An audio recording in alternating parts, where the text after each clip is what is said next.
Describe the roles of the parts of the air passageway and lungs. तो यहाँ पर अब हम लोग अपना चैप्टर शुरू करने लगे हैं, यूनिट नंबर 3 एनबीएफ की बुक से, रेस्पायरेटरी सिस्टम। अब उसके अंदर सबसे पहला जो एसएलओ है फेडरल बोर्ड की तरफ से, that is describe the roles of the parts of the air passageway and lungs. तो सबसे पहले हम लोग इसको साथ साथ ड्रॉ करते हैं। एयर पैसेजवे वो पाथ है जिसके थ्रू हवा जो है वो लंग्स तक जाती है, और फिर लंग्स वो हैं जहाँ पर गैस का एक्सचेंज होता है। तो सबसे पहले आपके पास आपकी नाक है और यहाँ पर आपका मुंह मौजूद है।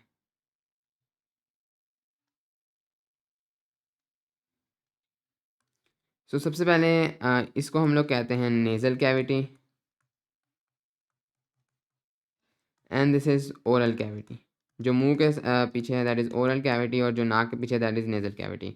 इसके बाद आखिरकार मुंह और नाक एक ही पैसेज में दाखिल हो जाती हैं, एक ही अ, आगे जाकर बड़े पाइप में दाखिल हो जाती हैं, जिसको हम लोग ये जहाँ पर जाकर पीछे मिलते हैं, इस पॉइंट को हम लोग कहते हैं larynx, pharynx. Pharynx is the common passage of air and food. अब इसीलिए आप जो हवा है वो मुंह से भी ले सकते हैं और नाक से भी ले सकते हैं, क्योंकि आखिरकार उसने एक ही जगह पर पहुंच जाना है। लेकिन रिकमेंडेड ये है कि आप नाक से लें, क्योंकि नाक के अंदर सीलियाँ हैं जो कि उसके अंदर से जर्म्स निकालेंगे हवा के अंदर से। ओके, इसके बाद ये जो है नीचे जाएगी हवा यहाँ से, एंड देन इधर जाकर ये पाइप दो दो चीज़ों में स्प्लिट हो जाएगा। इस तरफ आपके पास इस तरफ आपके पास होगा फूड पाइप या एसोफेगस। कुछ बुक्स में इसके पीछे एक ओ भी होता है। एसोफेगस जो है ये काम करता है खाने का। तो यहाँ पर से पहले तो वो दोनों सेम जगह पर आए थे, दैट वाज द फेरिंग्स, लेकिन उसके बाद खाने ने एसोफेगस में जाना है, एंड देन इस साइड पर जो ये दूसरी वाली साइड है, इस साइड पर आपके पास आपकी हवा ने जाना है, एयर ने जाना है, जो कि आपने नाक से या मुंह से अंदर ली थी। इसके बाद यहाँ पर अब इधर एक आपके पास जैसे ही ये शुरू होती है तो इधर एक स्ट्रक्चर होगा जिसको हम लोग कहते हैं लैरिंक्स। लैरिंक्स या वॉइस बॉक्स, जहाँ से आप लोग आवाज़ प्रोड्यूस करते हैं, इधर ही वोकल कॉर्ड्स मौजूद होती हैं। इस लैरिंक्स के तो अंदर जगह मौजूद है, इसको कहा जाता है ग्लोटिस, और इस ग्लोटिस के जो ऊपर ढक्कन मौजूद है उसको कहा जाता है एपिग्लोटिस।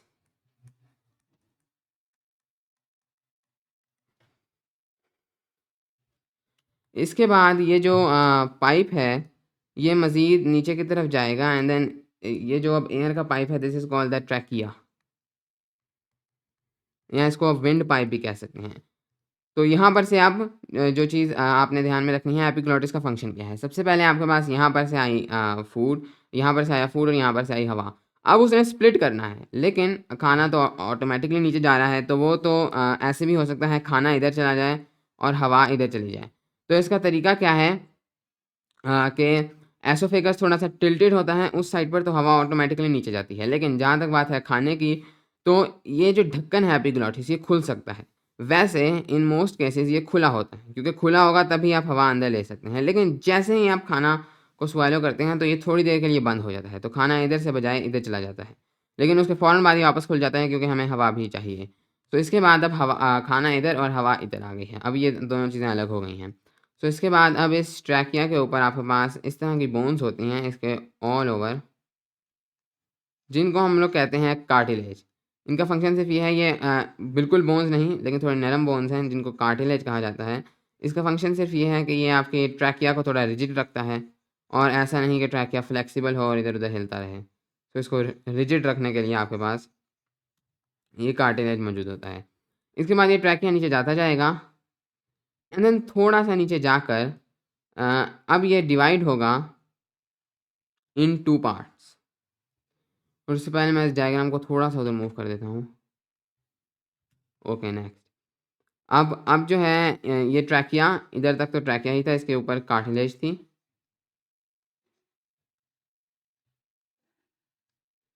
कुछ इस तरीके से आपके पास इसके ऊपर पूरे ट्रैकिया के ऊपर कार्टिलेज थी। देन उसके बाद ये दो ट्यूब्स में डिवाइड हो गया है। नेक्स्ट अब ये जब ट्यूब्स में डिवाइड होगा तो इन ट्यूब्स को कहा जाएगा ब्रोंकाई या एक ट्यूब को ब्रोंकस। नेक्स्ट इस ब्रोंकस के ऊपर भी कार्टिलेज होगा, ये कार्टिलेज अभी खत्म नहीं होगा और ये चलता रहेगा।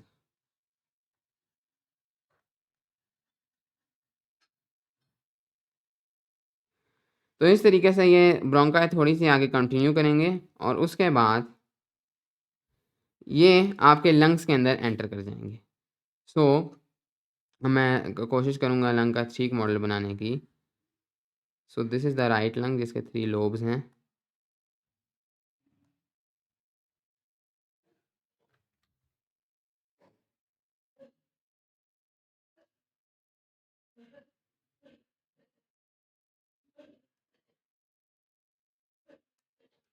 कुछ इस तरीके से इधर से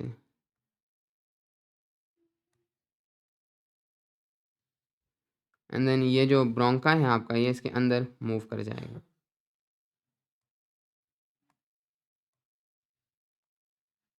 so this is the right lung. और जब भी आप डायग्राम्स में आते हैं तो राइट और लेफ्ट उल्टा होता है उसके मुताबिक जो आप देख रहे होते हैं।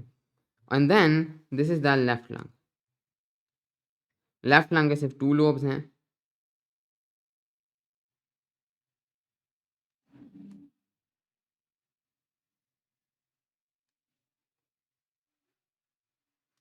कुछ इस तरीके से लेफ्ट लंग थोड़ी सी छोटी होती है। This is the left lung. अब सबसे पहले अगर हम लोग इसके एक्सटर्नल स्ट्रक्चर को देखें तो दीज आर 3 लोब्स। लोब्स यानी कि एक सेल का एक अलग से थोड़ा सा हिस्सा। तो ये 1 लोब है, ये 2 लोब है, ये 3 लोब है, लेकिन अंदर से ये यूनिफाइड है लंग। फिर उसके बाद इधर भी लेफ्ट लंग में आपको सिर्फ 2 लोब्स हैं और इसका रीज़न ये है कि इधर आपके पास पाई जाती है कार्डियक नॉच और इधर आपके पास आपका हार्ट मौजूद होता है। तो हार्ट इस जगह पर मौजूद होगा तो उसके लिए थोड़ी जगह चाहिए, तो इस वजह से ये लंग थोड़ी छोटी होती है। कुछ लोगों में ये रिवर्स होता है और राइट लंग पर ये कार्डियक नॉच होता है, लेकिन 99% of the time cardiac notch left lungs में होता है। इसके बाद अब ये जो ब्रोंकाई हैं ये इसके अंदर एंटर किए थे। नेक्स्ट ये आगे जाएंगे और नेक्स्ट ये मज़ीद टूटना शुरू कर देंगे। अभी भी ये ब्रोंकाई ही रहेंगे, पहले प्राइमरी अब सेकेंडरी हो गए हैं।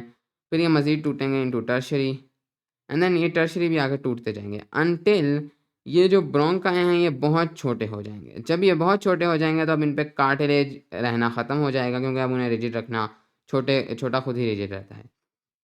तो इधर अभी तमाम कार्टिलेज है, लेकिन जब ये जाकर बहुत छोटे हो गए हैं तो अब इनके ऊपर से कार्टिलेज खत्म हो जाएगा और आप जब ये बहुत छोटे हो गए हैं तो अब हम लोग इनको कहेंगे ब्रोंकियोल्स या एक के लिए ब्रोंकियोल।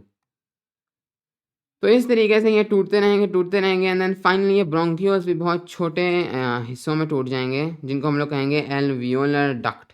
और इन ब्रोंकियोल्स के साथ साथ कुछ कुछ जगह पर आपके पास ये सेल्स होंगे जिन्हें एल्वियोलाई कहा जाता है, लेकिन असली एल्वियोलाई का जो बिग मास है वो होगा एल्वियोलर डक्ट के आगे आगे। तो यहाँ पर छोटी सी ये एल्वियोलर डक्ट है और इसके आगे एक बड़ा सैक होगा आपके पास एल्वियोलाई का। एल्वियोलाई ये बहुत छोटे हैं, अराउंड 1/5 ऑफ अ मिलीमीटर इनका साइज़ है एक सेल का। और ये आपके लंग्स में होंगे और 1 लंग में 400 मिलियन या शायद दोनों लंग में मिलाकर 400 मिलियन एल्वियोलाई पाए जाएंगे। आई थिंक एक लंग में 400 मिलियन। सो इसके बाद ये इधर हर तरफ जो है आपके पास एल्वियोलाई होंगे और यही सेम पैटर्न कंटिन्यू होगा इस लंग में भी, लेकिन एक लंग में ड्रॉ करना काफ़ी है।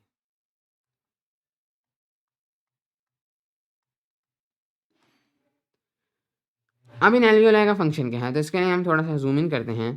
So this is an alveolar duct और इसके आगे ये एल्वियोलाई है। ये एल्वियोलाई इधर भी होंगे लेकिन वो इतने कम होते हैं, उनका फंक्शन तो तकरीबन सेम ही है। अब इनके अंदर क्या होगा कि हवा जब इधर से आएगी सो वो इधर आएगी, इनके अंदर भरेगी, ये फूल जाएंगे और देन फिर हवा वापस चली जाएगी। सो हवा हर के अंदर जाएगी एंड देन फिर वापस जाएगी। इस तरीके से एल्वियोलाई के एंड देन एल्वियोलाई के फिर ऊपर आपके पास ब्लड कैपिलरीज मौजूद होंगी। ब्लड कैपिलरीज मौजूद होंगी जो कि हार्ट से आ रही होंगी, हार्ट से आर्टरी आ रही होगी, फिर वो ब्लड कैपिलरी में टूट जाएगी।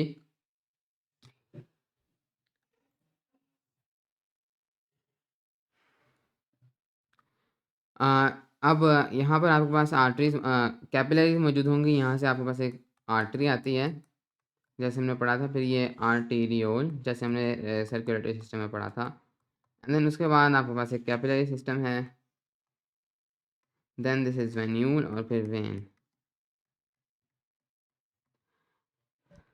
तो इन एल्वियोलाई के हर तरफ ये कैपिलरीज मौजूद होती हैं। अब ऑफ कोर्स लंग्स का काम ये है कि हार्ट ने जो ब्लड पंप करना है, जब वो ब्लड डीऑक्सीजनेटेड हो जाए तो उसको वापस ऑक्सीजनेट करना है ताकि सेल्स फिर से ऑक्सीजन यूज़ कर सकें एंड देन वो फिर से डीऑक्सीजनेट हो जाए। और इसके अलावा डीऑक्सीजनेटेड ब्लड में जो कार्बन डाइऑक्साइड मौजूद है उसको बॉडी से एक्सपेल करना। तो इस तरीके से ये लंग्स का काम है। तो जब इधर हवा आएगी तो ये ब्लड कैपिलरीज थ्रू डिफ्यूजन इसके अंदर से ऑक्सीजन ले लेंगी और इसको कार्बन डाइऑक्साइड दे देंगी। सो अब लंग्स का काम यहाँ कंप्लीट हो गया और इसके बाद ये तमाम की तमाम हवा जो है वो वापस बाहर चली जाएगी। तो लंग्स का बुनियादी तौर पर ये काम है। ओके, नेक्स्ट है चलो। Describe the mechanism of breathing in terms of movements, ribs and diaphragm. Okay, next अब यहाँ पर हमसे रिब्स और डायफ्राम की मूवमेंट्स के बारे में पूछा जा रहा है कि लंग्स एक्चुअली में एयर को अंदर कैसे लेते हैं और बाहर कैसे लेते हैं। ये तो हमने पढ़ लिया कि वो अंदर लेते हैं तो क्या होता है, बाहर लेते हैं तो क्या होता है, लेकिन वो ये करते कैसे हैं। सो नाउ मैं अब इतना प्रिसाइज स्केच नहीं बनाऊंगा लंग्स का, बस लंग को एक यूनिट दिखाऊंगा।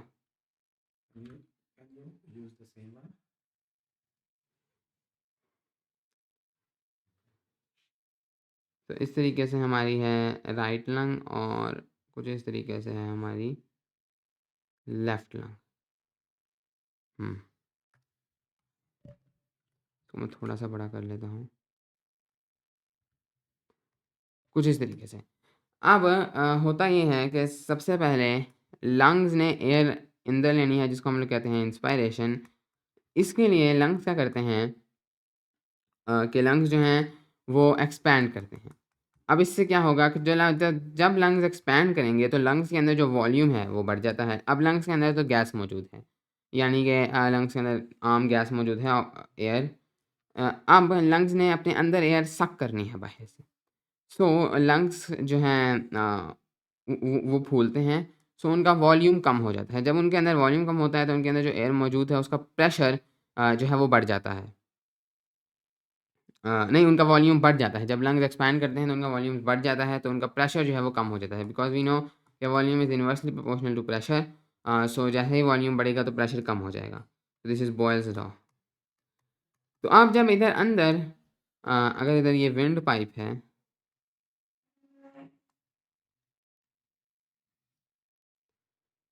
जब इधर अंदर आपके पास जो है वो लो प्रेशर हो जाता है, अंदर बाहर तो हवा का हाई प्रेशर है रिलेटिवली, तो हवा हमेशा high pressure to low pressure flow करती है। तमाम के तमाम हवा अंदर आ जाती है लंग के। So this is inspiration. Expand करने से हवा अंदर एक किस्म का, जैसे आप हवा को सक कर रहे हो। नेक्स्ट एक्सपायरेशन में जब वो हवा को बाहर भेजता है जिसके अंदर कार्बन डाइऑक्साइड काफ़ी ज़्यादा होगी, उसमें लंग्स जो हैं वो कॉन्ट्रैक्ट कर जाते हैं, यानी रिलैक्स कर जाते हैं। कॉन्ट्रैक्ट तो नहीं, रिलैक्स, यानी पहले एक्सपैंड हुए थे अब उनके मसल्स रिलैक्स कर जाएंगे। नाउ जब वो रिलैक्स करेंगे सो अब उनका वॉल्यूम कम हो जाएगा और उनका प्रेशर बढ़ जाएगा। सो अब उलट हो जाएगा, अंदर हाई प्रेशर हो जाएगा और बाहर लो प्रेशर हो जाएगा। तो नाउ हवा जो है वो अंदर अंदर से बाहर फ्लो कर जाएगी, यानी एक्सपायरेशन हो जाएगी। तो ये बुनियादी प्रिंसिपल है जिसके ऊपर लंग्स जो हैं वो इंस्पायरेशन और एक्सपायरेशन करेंगे। लेकिन ये होगा क्या, होगा कैसे, लंग्स एक्सपैंड कैसे करेंगे और रिलैक्स कैसे करेंगे। अब एक तो तरीका ये था कि लंग्स के पास अपने मसल्स होते हैं और वो उससे खुद एक्सपैंड करते, फिर वो मसल्स रिलैक्स करते तो लंग्स वापस अपनी पोजीशन में आए थे। लेकिन ऐसा नहीं होता। लंग्स एक्सटर्नल कुछ ऑर्गन्स होते हैं, उनकी मदद से वो जो है एक्सपायर और इंस्पायर करते हैं। सबसे जो इम्पोर्टेंट है दैट इज़ डायाफ्राम। तो डायाफ्राम इस तरह का एक डोम लाइक स्ट्रक्चर होता है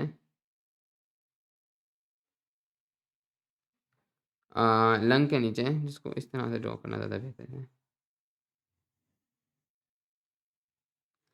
अब ये क्या है कि सबसे पहले डायाफ्राम जो है वो इस पोजीशन में है, इस पोजीशन में है जस्ट लाइक अ रबर बैंड। इन 2 पॉइंट्स पर वो फिक्स्ड है और इस पोजीशन में वो रुका हुआ है। ये उसकी आइडियल पोजीशन है। इस पोजीशन पे वो रहना चाहता है और ये इलास्टिक है।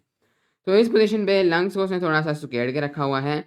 अब जैसे ही हमने इंस्पायरेशन करनी है, लंग्स को एक्सपैंड करना है, तो डायाफ्राम के अंदर अपने मसल्स होंगे और वो मसल्स इसको नीचे खींचेंगे। एक रबर बैंड की तरह डायाफ्राम कुछ इतना फ्लैट हो जाएगा। तो नाउ लंग्स जो पहले ही थोड़े सिकुड़े हुए थे वो अपनी इलास्टिसिटी की वजह से एक्सपैंड कर जाएँगे। तो इस तरह से तो इंस्पायरेशन होगी। उसके फ़ौरन बाद डायाफ्राम के मसल्स रिलैक्स होंगे और वो वापस अपनी पोज़ीशन पे आ जाएगा और लंग्स वापस से रिलैक्स कर जाएँगे और जो वो है एयर बाहर चली जाएगी। डायाफ्राम का इम्पोर्टेंट रोल है इस साइड पर आपके पास जो उनको एक्सपैंड करना है उसमें, यानी कि नीचे की तरफ लंग्स को एक्सपैंड करने में डायफ्राम का रोल है। लेकिन अगर हम और ज़्यादा एफिशिएंसी चाहते हैं तो हम इन दोनों साइड्स पर यानी ज़ी एक्सिस में और नेगेटिव ज़ी एक्सिस में, इधर से बाहर और इधर से अंदर भी हम लोग लंग्स को एक्सपैंड कर सकते हैं और वो हम लोग करते हैं थ्रू रिब्स। लंग्स के ऊपर रिब्स चढ़ी होती हैं, इस तरह से नहीं, इस तरह इसके होल ऊपर जो है वो रिब्स चढ़ी होती हैं, इनको यहाँ ड्रॉ करना मुश्किल है। लेकिन रिब्स के अंदर उनके अपने इंटरकोस्टल मसल्स होते हैं, रिब्स के मसल्स होते हैं इंटरकोस्टल। जब ये रिब्स के मसल कॉन्ट्रैक्ट करते हैं, यानी कि जब ये मसल्स जो हैं वो सिकुड़ते हैं, मसल्स हमेशा कॉन्ट्रैक्ट करते हैं, मसल्स कभी भी वो नहीं कर सकते, एक्सपैंड नहीं कर सकते, वो हमेशा कॉन्ट्रैक्ट करते हैं और फिर रिलैक्स होते हैं। जैसे ही वो कॉन्ट्रैक्ट करते हैं तो इस तरह से पोज़ीशन होते हैं कि आपके रिब्स जो हैं वो एक्सपैंड कर जाती हैं, यानी वो बाहर की तरफ मूव करती हैं। तो इस तरीके से लंग को रिब्स ने भी इधर सिकुड़ा हुआ था, तो लंग इन साइडों पर भी ज़ी एक्सिस और नेगेटिव ज़ी एक्सिस में भी फैल जाता है। एट द सेम टाइम जब डायफ्राम नीचे जाएगा एंड देन फिर जब डायफ्राम ऊपर आएगा, जब एक्सपायरेशन का वक़्त होगा, तो जो मसल्स थे इंटरकोस्टल वो रिलैक्स कर जाएँगे और आपकी इलास्टिसिटी की वजह से जो रिब्स थी वो वापस अपनी ओरिजिनल पोज़ीशन पर पहुँच जाएँगी, यानी वो कॉन्ट्रैक्ट कर जाएँगी। ओके, सो इस तरीके से रिब्स और डायाफ्राम की मूवमेंट ये इंश्योर करती है कि हमारे पास इंस्पायरेशन और एक्सपायरेशन होती रहे। ओके, नेक्स्ट चलो।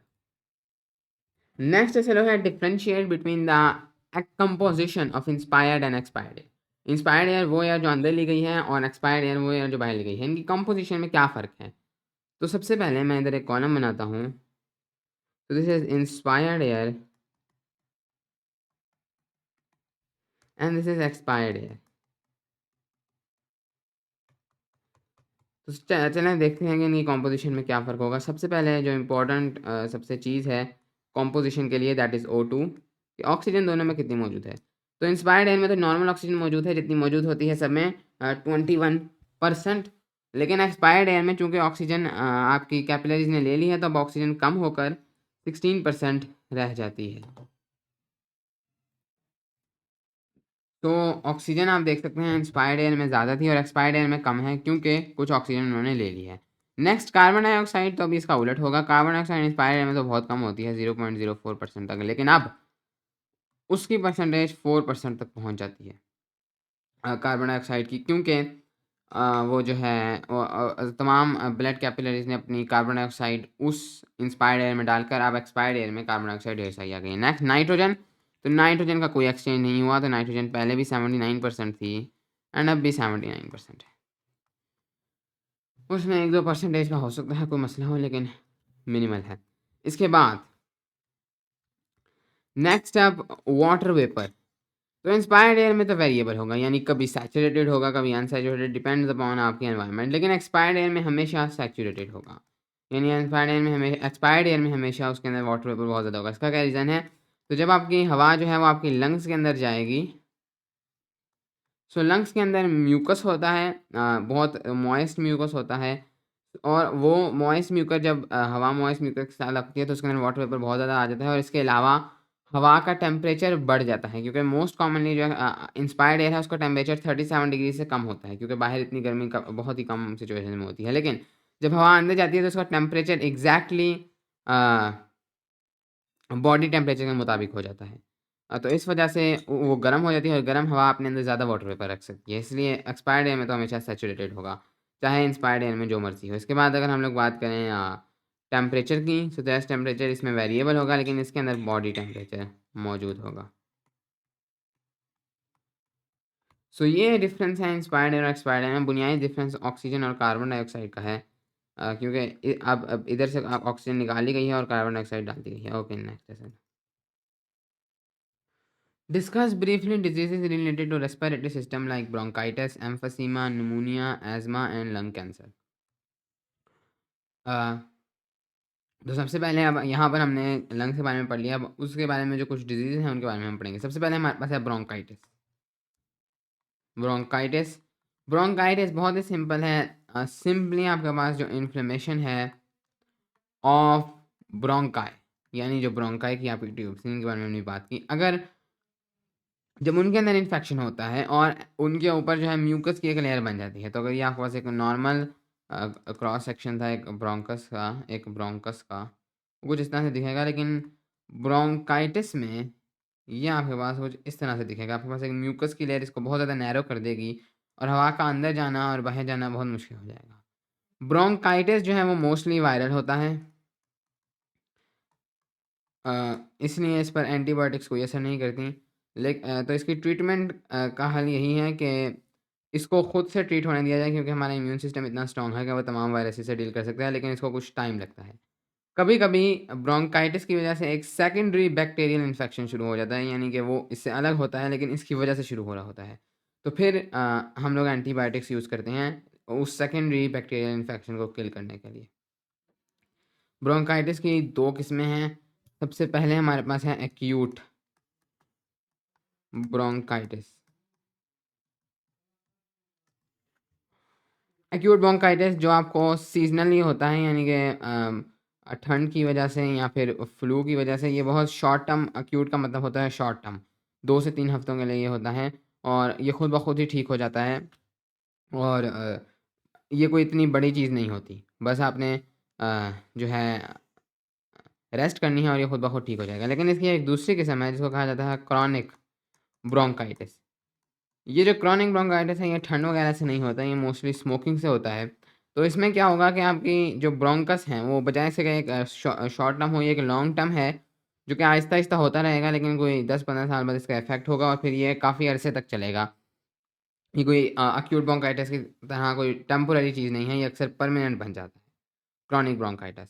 और this is long term bronchitis और इसका मेन कॉज़ स्मोकिंग है। ओके, अब इसके बाद जो नेक्स्ट हमारे पास बीमारी है दैट इज़ एम्फीज़ीमा। सो एम्फीज़ीमा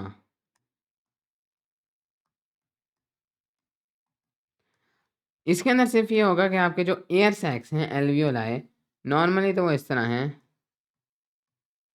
ये एल्वियोलर डक्ट, लेकिन एम्फीज़ीमा में ये डैमेज हो जाते हैं, यानी कि कुछ इस तरह से लग सकता है। इसके आप देख सकते हैं, तो वॉल्स डैमेज हो गई हैं, ये काम करना छोड़ देते हैं और ये भी विद टाइम आपको पता चलेगा कि ये चीज़ हो गई है।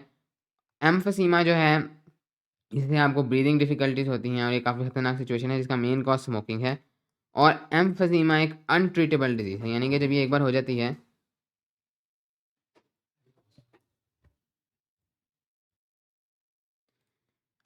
तो फिर इस तरीके से आपके जो एयर सैक्स हैं एल्वियोलाई वो डैमेज हो जाएँगे। ये ट्रीटेबल नहीं है, बस इसके लिए जो हल है वो ये है कि क्विट स्मोकिंग और ज़्यादा जो है ख़राब हवा में साँस ना लिया जाए, तो इससे ये मज़ीद वर्स होने से बच सकता है। लेकिन इसका कोई परमानेंट सॉल्यूशन नहीं है। ओके, नेक्स्ट जो बीमारी है that is pneumonia. So pneumonia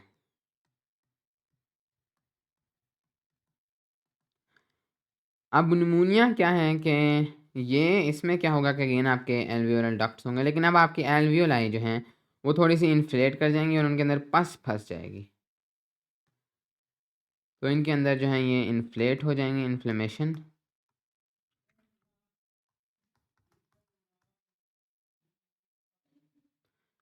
and पस, और इसके अंदर पस फँस जाएगी तो इससे आपकी जो ब्रीदिंग है वो काफ़ी जो है वो डिफ़िकल्ट हो जाएगी। न्यूमोनिया जो है वो मोस्टली बैक्टीरियल है, लेकिन वायरसेस और फंगाई से भी पॉसिबल है। तो इसकी ट्रीटमेंट के लिए एंटीबायोटिक्स दी जाएँगी।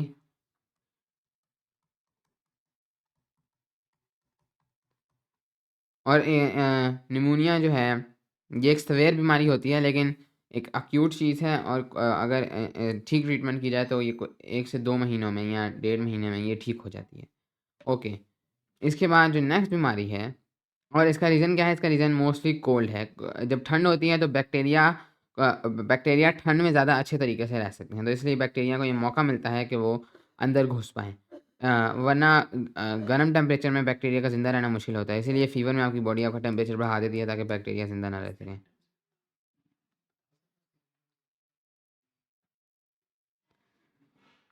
नेक्स्ट है आपके पास एज़मा, उससे पहले इसके सिम्पटम्स जो है वो डिस्कस कर लेते हैं। अगर इसके हम सिम्पटम्स की बात करें, सबसे पहले ब्रोंकाइटिस की, तो इसका सबसे बड़ा सिम्पटम है कफ, समटाइम्स विद फेलगम। इसके अलावा वीजिंग, यानी कि ये एक ख़ास किस्म की अ, वो होती है, कफ टाइप होती है, लेकिन इसमें आप करके जो है वो सीटी की आवाज़ आती है, सो इसको हम लोग वीजिंग कहते हैं। और डिफ़िकल्टी इन ब्रीदिंग, आमतौर पर तमाम लंग्स की बीमारियों में यही प्रॉब्लम होती है, क्योंकि लंग्स का ताल्लुक ब्रीदिंग के साथ है। ओके, इसके बाद जो एम्फीज़ीमा है, एम्फीज़ीमा का एक ही सिम्पटम है मेजर, और वो है कि आप ब्रीथ नहीं कर सकते। डिफ़िकल्टी इन ब्रीदिंग, क्योंकि आपके पास इतने एल्वियोलाई ही नहीं बचे हैं कि वो ये सारे डैमेज हो चुके हैं। तो आप आपकी जो बॉडी को जितनी एनर्जी चाहिए वो नहीं मिल पा रही है, तो डिफ़िकल्टी इन ब्रीथिंग। इसके अलावा नमूनिया के जो सिम्पटम्स हैं वो भी, उनमें भी वीज़िंग शामिल है। अगेन उसमें कफ शामिल है, समटाइम्स विद फेलगम।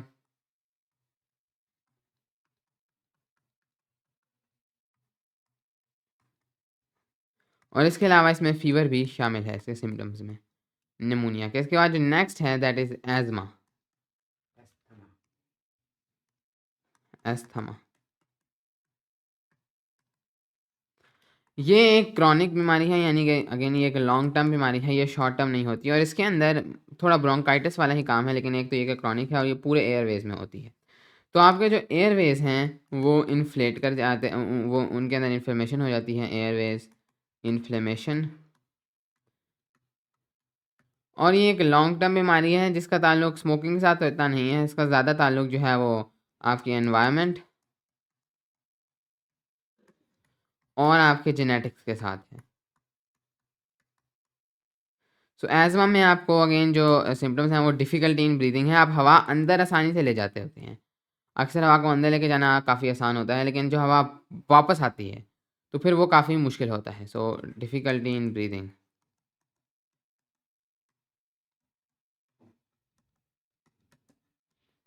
सो ये एज़मा के सिम्पटम्स हैं। एज़मा में अक्सर लोगों को एक टूल दिया जाता है जिससे वो ज़्यादा अच्छे तरीके से, अस्थमा में, ताकि वो ज़्यादा अच्छे तरीके से ब्रीथ कर सकें। ओके, और ये क्रोनिक बीमारी है, यानी एक लॉन्ग टर्म बीमारी है। नेक्स्ट,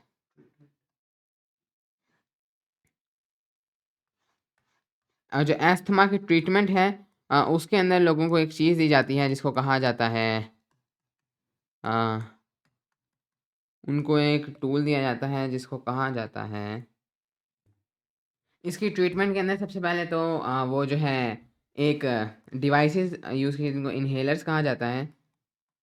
इन्हेलर्स के थ्रू वो जो है आप आपकी जो ब्रीदिंग है उसको आसान किया जाता है, उसके अंदर कोई मेडिसिन भी होती है जिससे आप को क्विक रिलीफ मिलता है, तो ये क्विक रिलीफ तरीका है। इसके अलावा आपको वो दी जा सकती हैं, अ, आपको वो दी जा सकती हैं ब्रोंको डायलेटर्स। डायलेशन का मतलब होता है खोलना, तो ब्रोंको डायलेटर्स आपका जो ब्रोंकस है और इसके अलावा आपका जो ट्रैकिया है, इस सबको जो है वो खोलते हैं, यानी इसके अंदर ये जो एज़मा में ये नैरो हो चुका है, तो आप अच्छे तरीके से ब्रीथ नहीं कर सकते, इसको वो खोलते हैं, इसको खोलते हैं। नैरो ये आपका उसकी वजह से हो सकता है, म्यूकस की वजह से या किसी और चीज़ की वजह से हो सकता है, तो इसको ये खोलते हैं, लेकिन ये क्विक रिलीफ है वो फिर से पैदा हो जाएगा। एज़मा का परमानेंटली कोई क्योर नहीं है, सो नो क्योर, लेकिन इसको बस जो है लेस इसके सिम्पटम्स किए जा सकते हैं क्विक रिलीफ मेथड्स के थ्रू या फिर लॉन्ग टर्म मेडिसिन्स के through. Okay, next,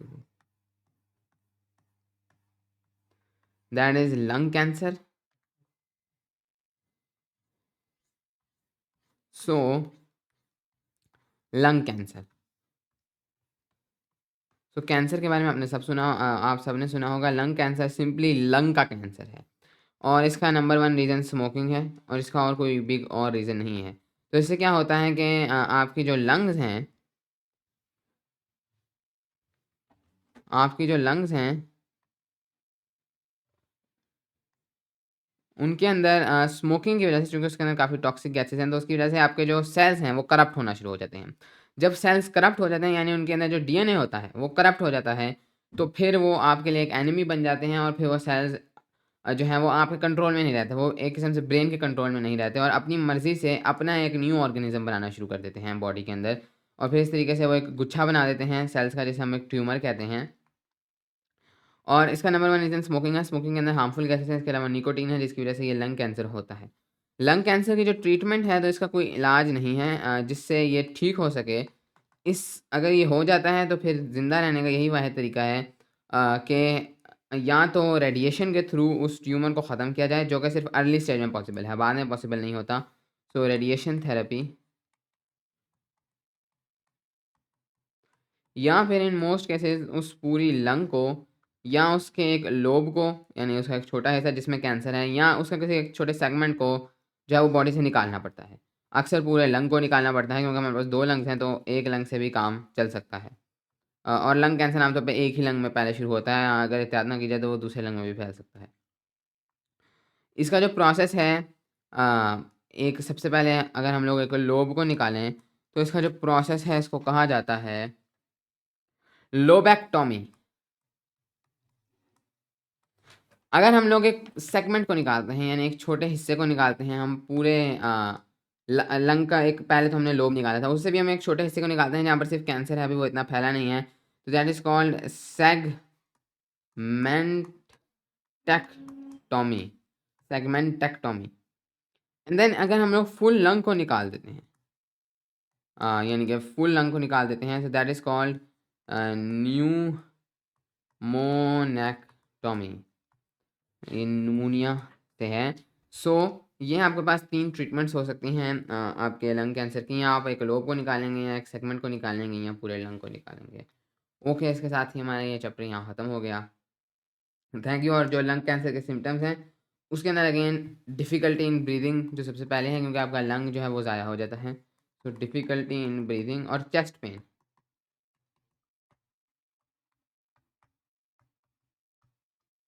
chest pain भी पॉसिबल है।